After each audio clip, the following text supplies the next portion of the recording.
Hello મિત્રો, આજે હું તમને એક પ્રશ્ન પૂછવા જઈ રહી છું જે તમે કદાચ તમારી જાતને નક્કી પૂછ્યો જ હશે કે કેમ કેટલાક લોકો બીજાઓને દુઃખ આપે છે, ફસાવે છે, અન્યાય કરે છે અને પછી પણ તેમનું જીવન શાંતિથી ચાલે છે.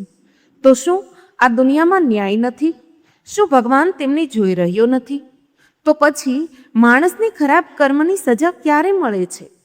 આ પ્રશ્નો બહુ જૂના છે અને કદાચ માનવ સાથે તેનું અસ્તિત્વ પણ એટલું જ જૂનું છે, પરંતુ તેનો જવાબ પણ તે જ જેટલો ઊંડો અને સૂક્ષ્મ છે.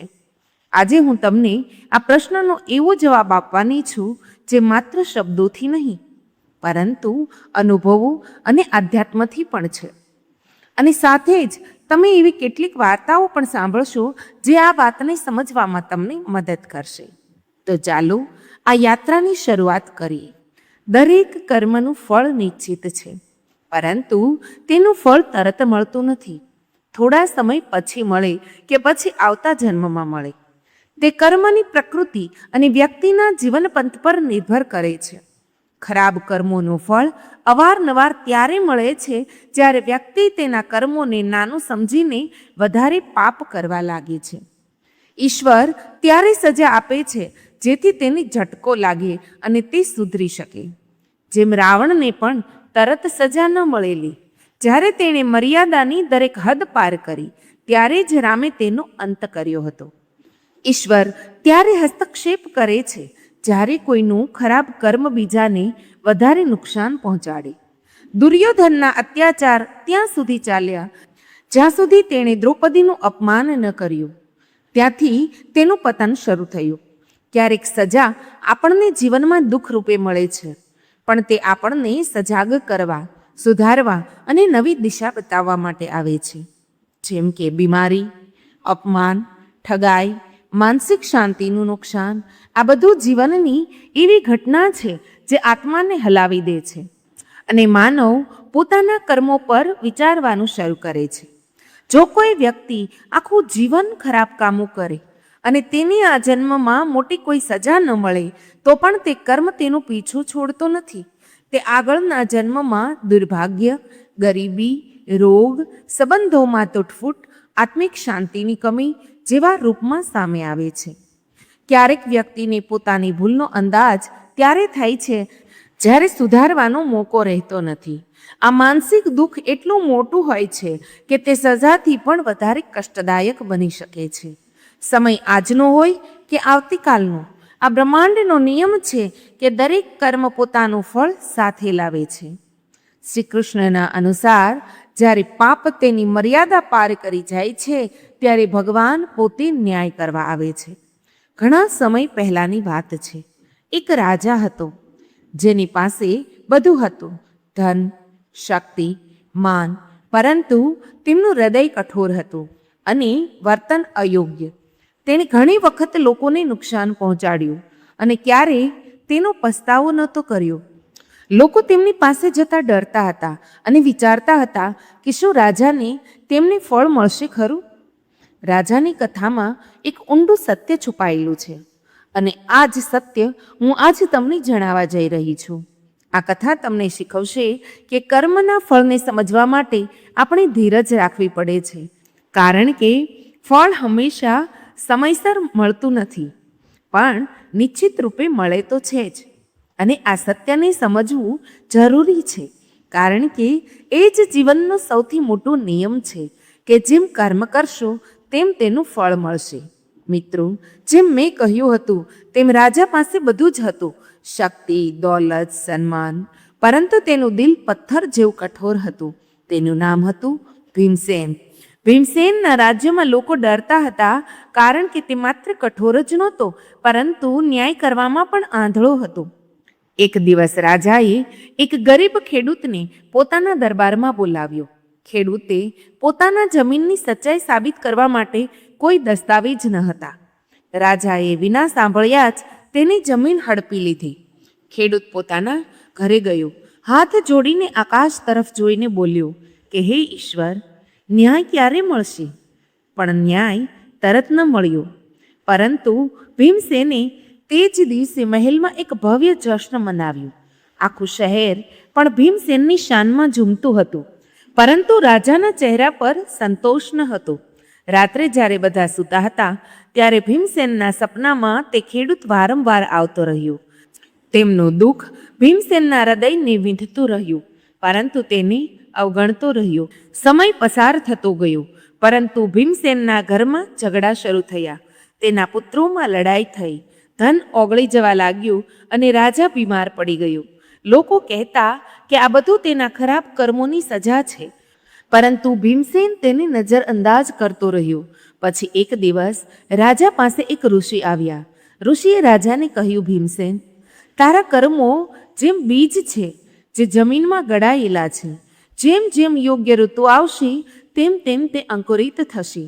તારા ખરાબ કર્મોની સજા આવવાની જ છે. રાજાએ પૂછ્યું, ઋષિવર, કેટલો સમય અને શું મને મારા કર્મોનું ફળ જીવતા રહેવા દરમિયાન જ મળશે?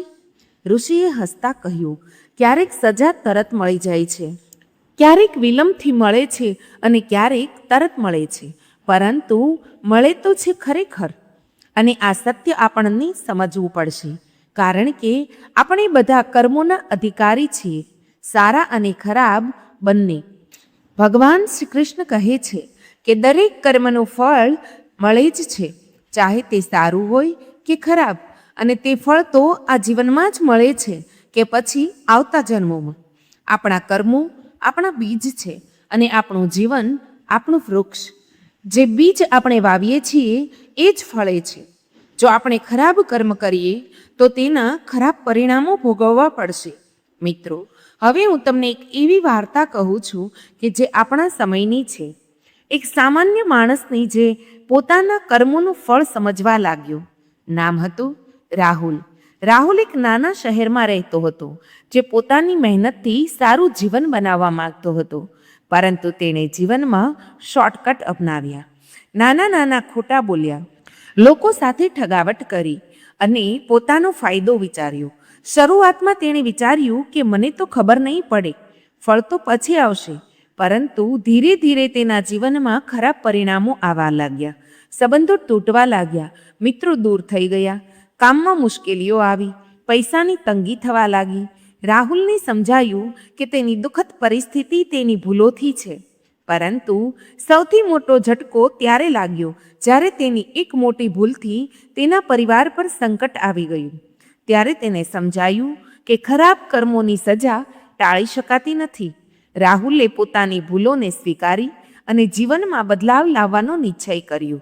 તે પોતાના કામોને સુધારવા લાગ્યો, ઈમાનદારી અપનાવી અને લોકો માટે સારું કરવા લાગ્યો. અને ધીમે ધીમે તેનું જીવન સુધરવા લાગ્યું. આ વાર્તા આપણને શીખવે છે કે ખરાબ કર્મોની સજા ક્યારેક મોડી આવે છે, પરંતુ આવે છે જરૂર. અને સાથે જ સુધરવાનો માર્ગ પણ ખુલ્લો રાખે છે. રાહુલની જેમ આ સંદેશો સૌ માટે છે. ભૂલો કરવી માનવીય છે, પરંતુ તેમને સુધારવી જ સૌથી મોટો ધર્મ છે. ઘણીવાર માણસ ખરાબ કર્મો કરતા પછી પણ વિચારતો રહે છે, કોઈ મને જોઈ નથી રહ્યું, હું બચી જઈશ. પરંતુ તે ભૂલી જાય છે કે બ્રહ્માંડની નજર હંમેશા તેના પર રહે છે. જે ક્ષણે તેણે ખરાબ કામ કર્યું તે જ ક્ષણે તેના આત્મા પર તેનો અસર થવા લાગી. આ અસર તરત નથી દેખાતી, પરંતુ અંદરથી તે તેને નુકસાન પહોંચાડે છે. કર્મોની અસર 3 રીતે થાય છે. પ્રથમ, આ જીવનમાં દુઃખ અને નિષ્ફળતા લાવે છે. બીજું, આ આપણા મનને અશાંત કરે છે અને માનસિક તણાવમાં મૂકે છે. ત્રીજું, આ આગામી જન્મમાં પણ આપણા ભાગ્ય પર અસર કરે છે. એટલે કર્મ કરતી વખતે હંમેશા ધ્યાન રાખવું કે તારો કર્મ ઈમાનદારી, પ્રેમ અને ન્યાય પર આધારિત હોય, ત્યારે જ જીવનમાં શાંતિ અને સંતોષ મળશે. જો કોઈ ખરાબ કર્મ કરી બેઠો હોય તો ડરશો નહીં, પસ્તાવો, સુધારો અને સારા કર્મ કરો. ભગવાનની કૃપા અને તમારા સાચા પ્રયત્નોથી તમે તમારા કર્મનું ફળ સુધારી શકો છો. મિત્રો, આજે આપણે જાણ્યું કે ખરાબ કર્મોની સજા ધીમે પણ ચોક્કસ આવે જ છે. અને આ સજા ફક્ત દંડ નથી, પરંતુ આપણા માટે શિખામણ અને સુધરવાનો મોકો પણ છે. કર્મ આપણા જીવનના બીજ છે. જે આપણા ભવિષ્યને આકાર આપે છે. જેમ ખેડૂત પોતાના ખેતરોમાં સારા બીજ વાવે છે, એવી જ રીતે આમ તો આપણને પણ આપણા કર્મોમાં સદાચાર, પ્રેમ અને દયા વાવવી જોઈએ. પરંતુ જો ક્યારેક ભૂલ થાય અને ખોટા રસ્તા પર ચાલવા લાગે તો ડરવું નહીં, કારણ કે પસ્તાવો અને સાચા પ્રયત્નોથી આપણે ખરાબ કર્મોને સુધારી શકીએ છીએ. ભગવાન શ્રી કૃષ્ણએ પણ આ શીખવ્યું છે કે ફળની લાલચ છોડીને કર્મ કરવું જ મુક્તિનો માર્ગ છે. આ જીવનમાં ન્યાયનો એક ગાઢ નિયમ છે. જેમ કર્મ કરશો તેમ ફળ મળશે, અને આ નિયમ બ્રહ્માંડના સૌથી મોટા ન્યાયાધીશ જેવો છે. એટલે આપણા બધાની ફરજ છે કે આપણે ખરાબ કર્મો વિશે જાગૃત અને સંવેદનશીલ રહીએ. તો યાદ રાખજો કે ખરાબ કર્મોની સજા ક્યારેય પણ મળે તો છે જ. જ્યારે તે આવતી હોય છે તો નિશ્ચિત આવે જ છે, અને તેનો હેતુ છે આપણને સુધારવા, ફક્ત દંડ આપવો નહીં. તેથી તમારા કર્મો ધ્યાનથી પસંદ કરો, કારણ કે આ જ જીવનનું સત્ય છે. મિત્રો, જો તમને આ વાર્તા અને વિચાર ગમ્યા હોય તો વિડીયોને લાઈક કરી, શેર કરી, કમેન્ટમાં જય શ્રી કૃષ્ણ અવશ્ય લખજો, અને અમારી ચેનલ વ્રત સાધનાને સબસ્ક્રાઈબ કરી લેજો, જેથી કરીને આવા જ અવનવા વિડીયો આપને મળતા રહે.